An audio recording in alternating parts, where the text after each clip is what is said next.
Hi guys. Yeah, so I was just inspired from watching several YouTubers on paranormal YouTubers telling ghost stories.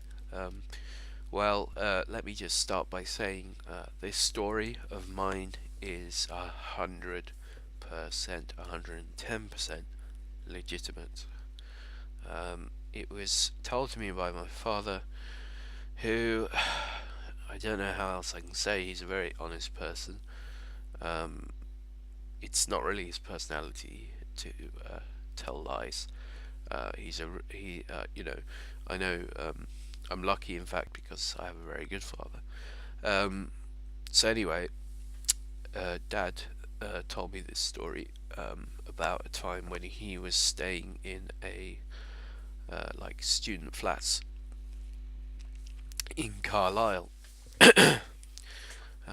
This was probably, I would say, the early 70s, but it could have been, um, I don't know, 10 years either way from, I'd say, about 1970.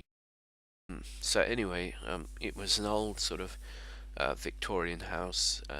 It was, I think, originally built possibly as some sort of sanatorium or asylum or a school.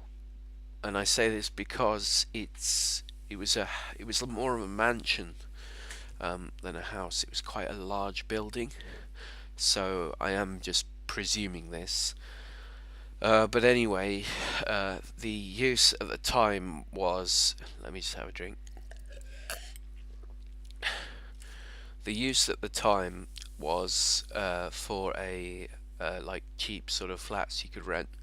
And my dad was, I think he was at art college at the time, which was, yeah, somewhere in Carlisle.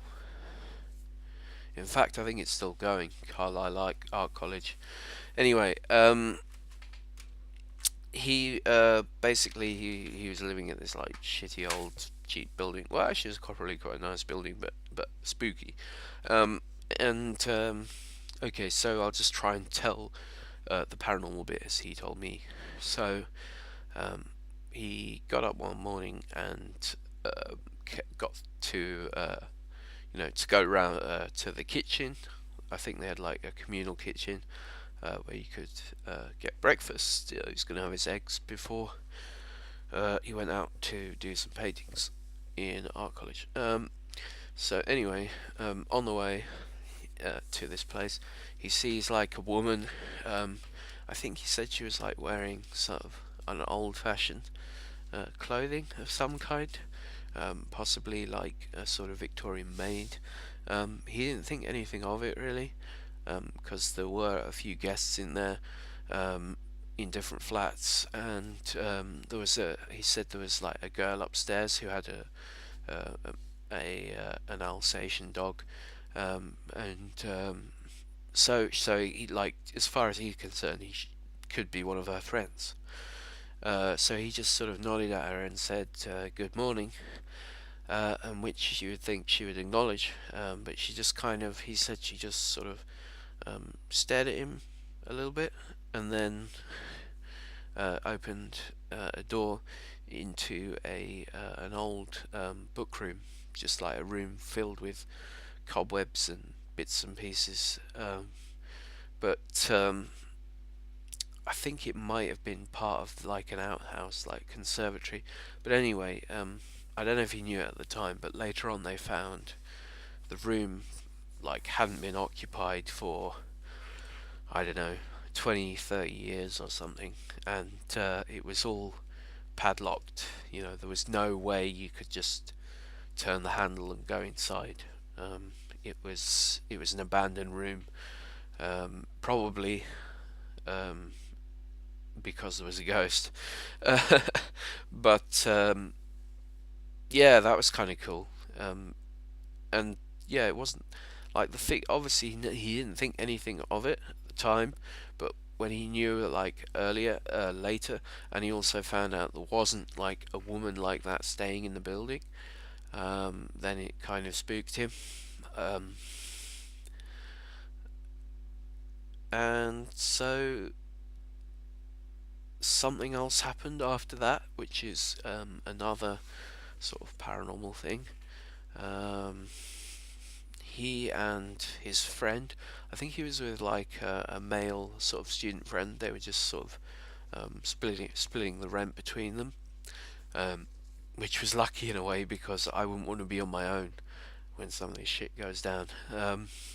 Anyway, his buddy, they were both like in their bed at night, um, and suddenly like he sort of started hearing like moans, which he described as like someone in agony, like in pain or like suffering or something, like "Ooh, ooh."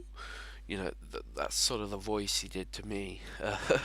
I don't want to do too much because it creeps me out, but anyway, he said that he saw it, not saw it, didn't see anything, but the voice would be like, he said it sounded like it was coming from like the room that had been closed off, but it would move. It would be like one time it would be in a corner, and then it would like kind of suddenly it would be another corner, and that's what he said. It like obviously it was no one who was staying in the building, even though there were people there.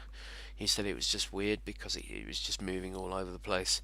I actually said, "Oh, was it in the room with you?" And he said, "No, no, no, it wasn't in the room, but it was moving. It was traveling. It was just totally bizarre."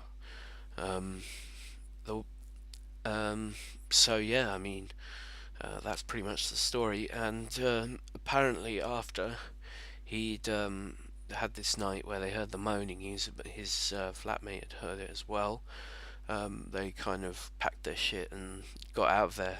The next morning, my dad said like he'd basically had enough of the building. He didn't like it. It was spooky. Um, and oh yeah, that's the other thing.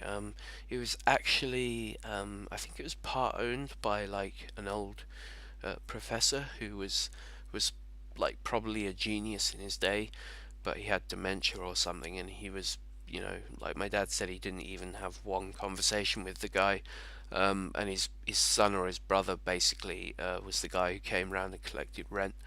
Um, the guy was sort of insane. He said like you would just sort of see him standing still in the corridor, just like dribbling.